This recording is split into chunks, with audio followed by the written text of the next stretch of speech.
Hello everybody, welcome back to another Valentine's Day edition of a watercolor painting. We are going to start off with just penciling in the shape of a heart on our piece of paper because we're going to be painting basically a heart full of roses. So try to make your heart as symmetrical as possible.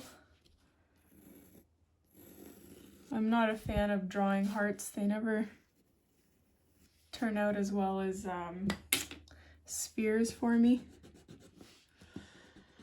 But once you are happy with the shape of your heart, you want to erase it so that it's just visible to you, because we don't want the pencil marks to show through when we're, painting the roses.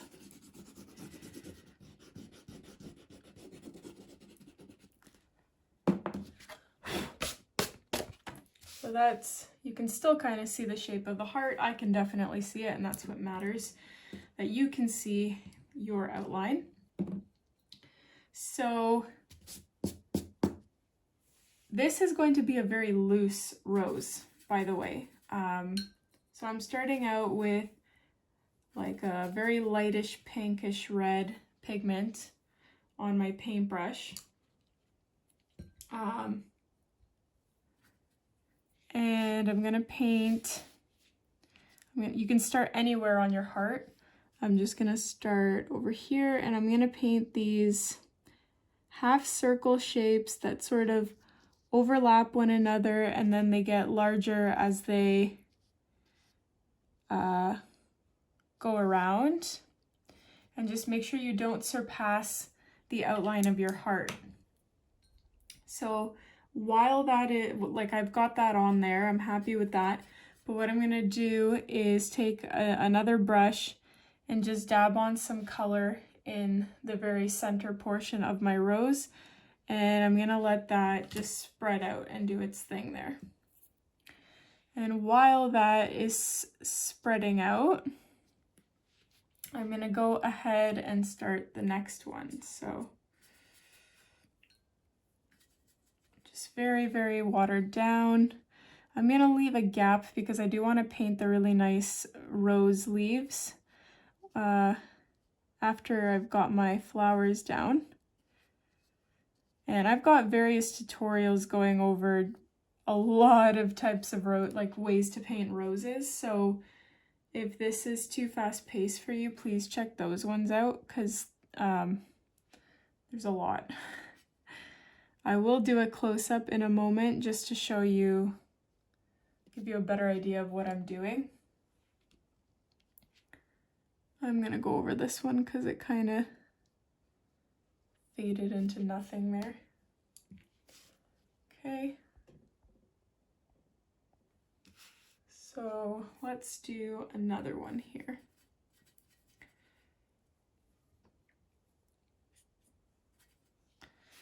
I'll do it over here.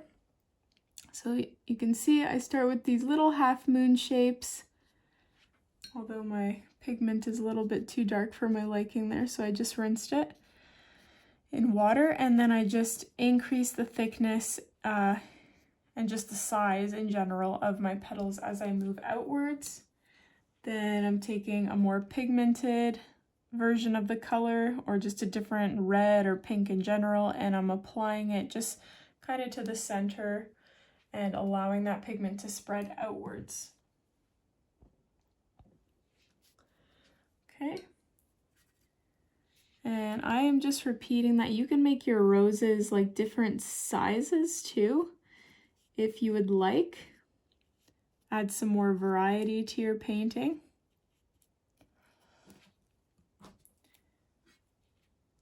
There isn't really any rush here because them drying, it doesn't affect the result of the paper. Like some paintings you have to work really quickly because you have to add details before it dries completely, but this isn't the case here.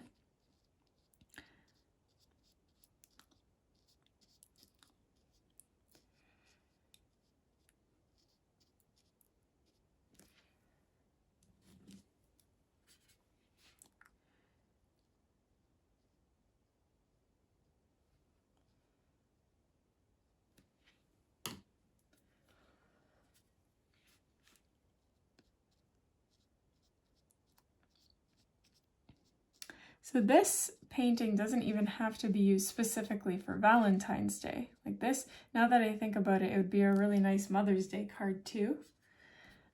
Because you could use roses, or you can really use whatever flowers that you want here for the center.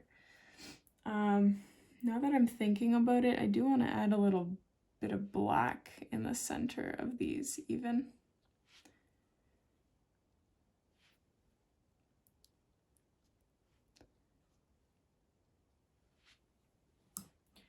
Make it extra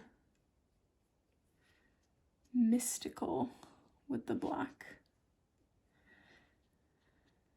So there's a lot been going on over here at our little home in the woods. I don't know if I mentioned this, but over like end of December, we completely renovated our kitchen on our own. And if you follow me on Instagram, I share a lot more about my homesteading hobby on there, Julia Liss Art. If you're interested in that sort of thing, but I just showed the whole renovation, and like we did it completely on our own. So we learned a lot for sure. But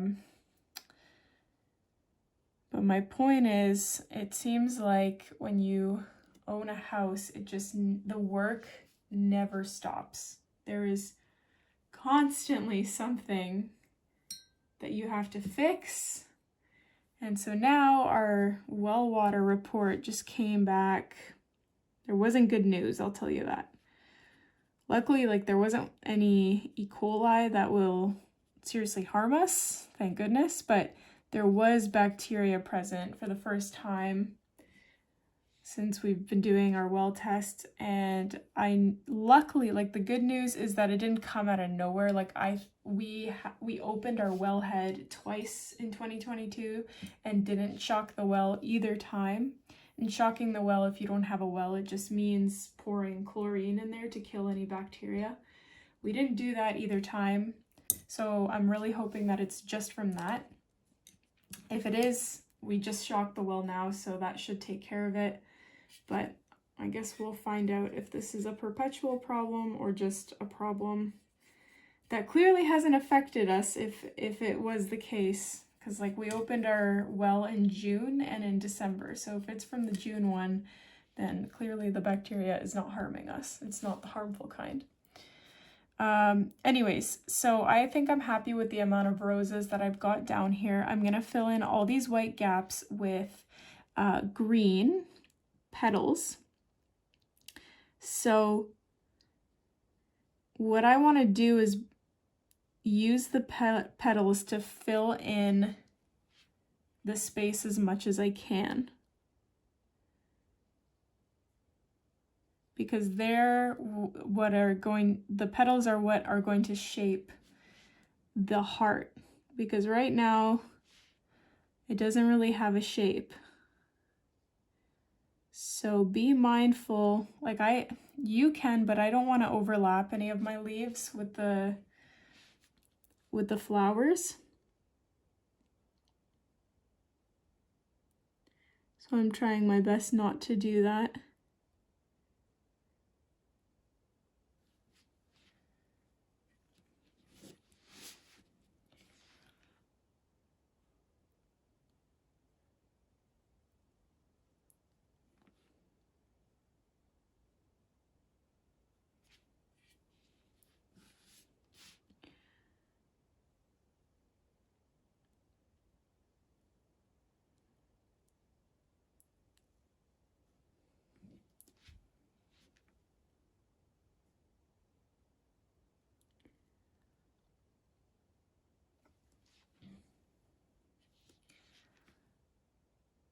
So you don't have to fill in every single little white space. You can do whatever you want. It would be nice if there was even a little bit of white space present, but it's really up to you and your preferences. I'm just going with the flow here and seeing what things look like as I paint them. If I feel like there's a little bit too much white space in one area or another, I can always add hearts add flowers, which I'm going to do here. This area is a little bit too open, so I am gonna add just another flower.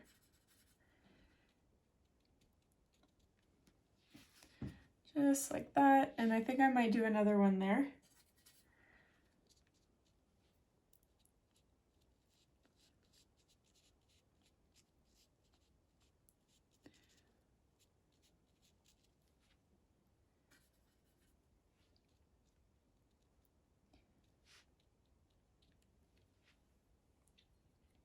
There, that's a little bit better with the white space, because here there was also too much white space, but I mean, there's nothing I can do about that now.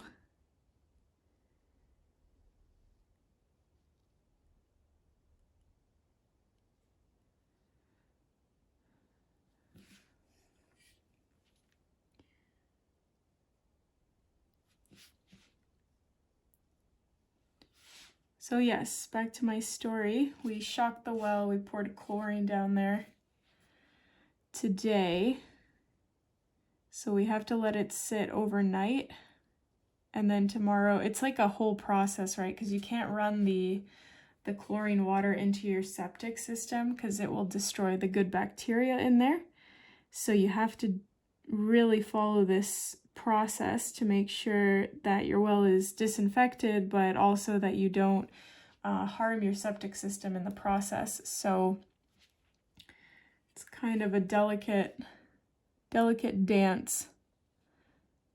I really didn't want to pour chlorine down my well, even though, you know, you do flush it out eventually. I don't want chemicals down there in my really delicious drinking water. But hopefully this solves the issue and I can move on. But clearly we haven't gotten sick from it. It's not like we had any digestive issues. We were sick for the entirety of December, but I doubt that what we got, like the congestion and all that, would be from our well, especially because I know our neighbor who was helping us with some things, he caught what we had. So if he caught it from us, then it definitely can't be our well water. Unless it's a serious coincidence and he got sick from someone else, I don't know. But anyways, I'm just filling in the gaps here, making sure to maintain the outline of my heart.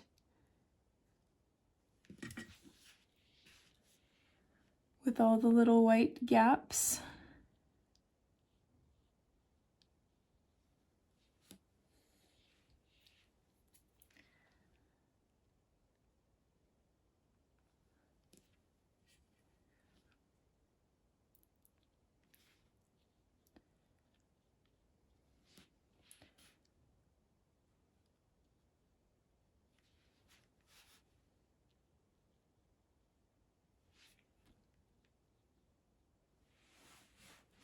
Okay, so that is basically our heart. Like once you've filled in as much of the white space as you're comfortable with and it looks good to you, you're basically all finished. You can of course add a holiday greeting if you wish, like I love you, happy Valentine's Day, or happy Mother's Day if you're painting the card for that occasion.